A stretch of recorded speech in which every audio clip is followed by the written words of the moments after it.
Hey there, para folks. Here's how to set up a Rags to Riches challenge in Paralives. If you're a hardcore life sim gamer who enjoys the rewarding grind of starting from rock bottom and building an epic success story, then this one's for you.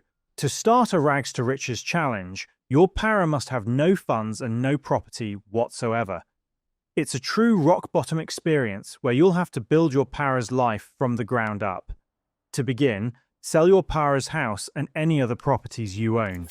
Of course, you'll gain paradigms from selling them, so we're going to use the cheat console to remove all of your existing wealth. Press Ctrl F1 on your keyboard or Ctrl Shift C to open the cheat console. Then, in the console's text box, type Set Money 0 and press Enter. This will remove all of your paradigms.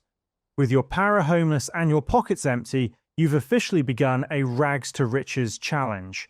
Good luck with the journey and build that amazing success story from zero. And that's all of it. If this video helped, please leave a like or comment and subscribe to the channel for more straightforward guides. Thanks for stopping by and see you in the next side quest.